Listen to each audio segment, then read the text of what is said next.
بسم اللہ الرحمن الرحیم۔ آج میں آپ کے ساتھ 6 ماہ کے علی اصغر کی شہادت کا واقعہ آپ کے ساتھ شیئر کر رہی ہوں۔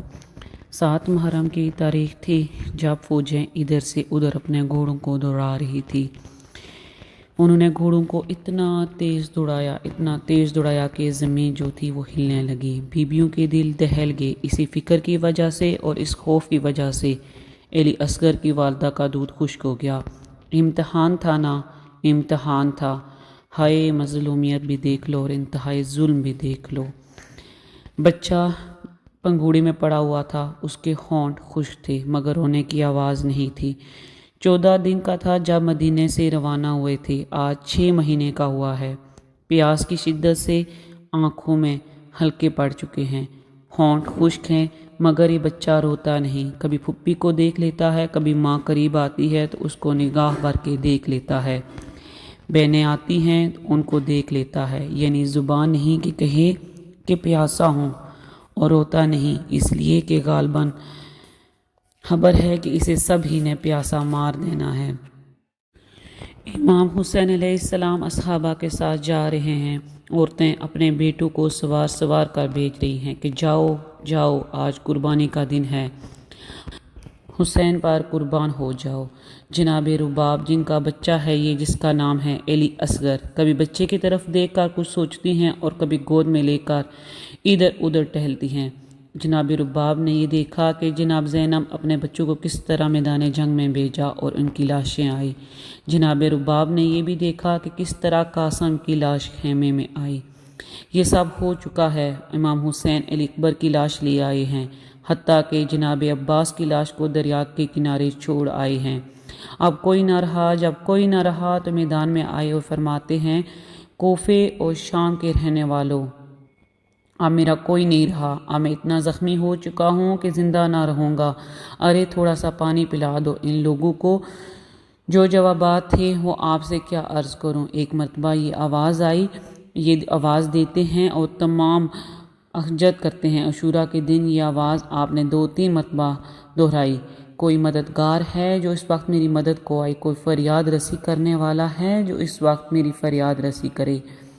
یہ آواز جو دی تو ادھر سے تو کسی نے آواز نہ دی، کسی نے لبیک نہ کہا، البتہ خیموں سے بیبیوں کے رونے کی آواز آپ کے کانوں تک پہنچی۔ آپ اس طرف متوجہ ہوئے، جو خیمے کی جانب بڑھتے جاتے بیبیوں کے گرا اور بکا کی آوازیں بلند ہو جاتی۔ آخر جلدی جلدی بی بی زینب کے خیمے پر پہنچے، آواز دی، بہن میں ابھی زندہ ہوں، ارے تمہارے رونے سے یہ لوگ خوش ہو رہے ہیں، تمہاری آوازیں بلند نہ ہوں جب تک میں زندہ ہوں۔ جناب بی بی زینب نے بھائی کی آواز سنی تو ایک دفعہ دروازے پر آ کر کہتی ہیں، بھیا ذرا اندر تو آئیے، کیا قیامت ہوگی ہے۔ اندر گئے، فرمایا کیا ہے، عرض کرتی ہیں، بھیا نہیں معلوم اس کی فریاد میں کیا اثر تھا، اس علی اصغر نے جھولے میں تڑپنا شروع کر دیا اور پھر اس نے اتنا تڑپا کہ جھولے سے گر گئے، میں نے گود میں اٹھایا، قرار نہیں آتا، ماں گود میں لیتی ہے تو چپ نہیں ہوتے، بہنیں لیتی ہیں تو خاموش نہیں ہوتے۔ یہ حالت دیکھ کر بیبیوں میں کوہرام برپا ہو گیا۔ امام حسین فرماتے ہیں،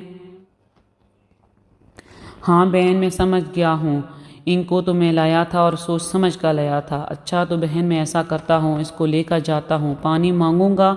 جناب علی اصغر کی ماں خاموش رہی، کبھی بچے کو دیکھتی کبھی حسین کو دیکھتی۔ امام حسین نے اپنی بہن سے فرمایا، علی اصغر کو مجھے دے دو، میں لے جا رہا ہوں۔ جب حسن نے اپنے ہاتھوں میں لیا اور علی اصغر آپ کو لے کر آپ دروازے کی طرف چل پڑے، ابھی تک مادری اصغر خاموش کھڑی تھی۔ جب حسین جانے لگے تو ایک مرتبہ تیزی سے بڑھی اور سامنے آ کر عرض کیا، میرے آقا ذرا میرے بچے کو مجھے دیجیے۔ امام حسین نے ماں کی گود میں دے دیا۔ بیبیاں یہ سمجھی کہ شاید پیار کرنے کے فرمایا، بیٹا جو خیمے سے گیا وہ واپس نہیں آیا، اب تم جا رہے ہو، واپس نہیں آؤ گے، بیٹا گتی لگ جائے تو رونا نہیں۔ اس کے بعد بچے کو لا کر امام حسین سے عرض کیا، آقا یہ میرا تحفہ ہے، اس کو قبول کریں، یہ میری طرف سے قربانی ہے۔ امام حسین آئے میدان جنگ میں، بچے کے لیے پانی مانگا، کسی نے نہ دیا۔ فرماتے ہیں، بیٹا تم حسین کے بیٹے ہو، میری روحانیت میں شریک ہو، بیٹا میرے کہنے سے یہ پانی نہیں دیتے، بیٹا ذرا تم ہی پانی مانگ لو۔ اس بچے نے کیا کیا، اپنی سوکھی زبان نکالی اور ہونٹوں کے اوپر پھیرنی شروع کر دی۔ حالت یہ ہوئی کہ یزیدی فوج کے لوگ منہ پھیر کر رونے لگے۔ ابن سعد گھبرا گیا، اس نے حرملہ سے کہا، حرملہ جلدی کر۔ اس نے ایک تیر چھوڑا۔ تمام کتابوں میں ہے کہ یہ 3 بال کا تیر تھا، لوہے کی بالیں، ننھا سا گلا، حسین کے بازو سے گلا ملا ہوا ہے۔ ادھر سے تیر آیا، کیا عرض کروں، کیا لکھوں، کیا میں بولوں۔ ایک مرتبہ بچہ اچھلا اور تیر حسین کے بازو میں پیوست ہو گیا۔ امام حسین نے تیر جو کھینچا، اولاد والو، تیر جو کھینچا تو علی اصغر کا گلا بھی تیر کے ساتھ چلا آیا۔ استغفر اللہ۔ اس کے بعد فرماتے ہیں، بیٹا علی اصغر اب تمہارے گلے سے تیر کھینچتا ہوں۔ اس کے بعد علی اصغر کے گلے سے تیر کھینچا۔ علی اصغر مسکرائے، مطلب یہ تھا کہ اللہ پاک میری اس قربانی کو بھی قبول فرما۔ امام علی اصغر کے لیے امام حسین نے جب پانی مانگا تو آپ نے ارشاد فرمایا کہ اے کوفے والو، اے یزید والو، تمہاری دشمنی مجھ سے ہے، اس ننھے بچے سے تو تمہاری کوئی دشمنی نہیں، اس ننھے بچے کو 2 گھونٹ ہی پانی ہی پلا دو۔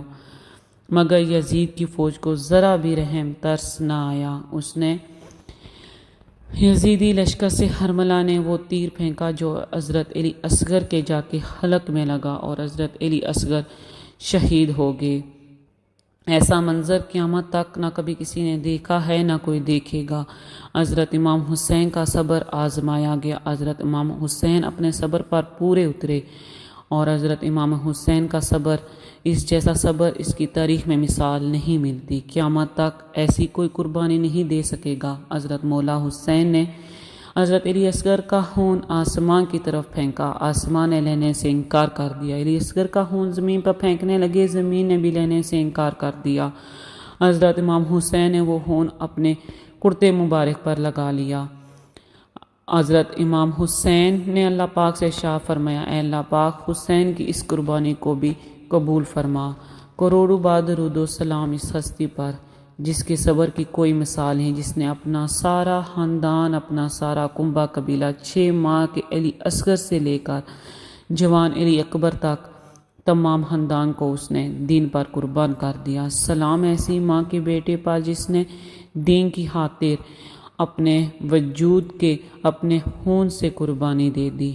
سلام اس حسین ابن علی پر جس نے اپنے تمام گھرانے کو اسلام کی خاطر قربان کر دیا۔ سلام اس حسین ابن علی پر جس کے صبر کی مثال پوری دنیا میں نہیں ملتی۔ سلام اس حسین ابن علی پر جس کے سجدہ آج دن تک اس جیسا سجدہ کسی نے اس دنیا میں نہیں کیا۔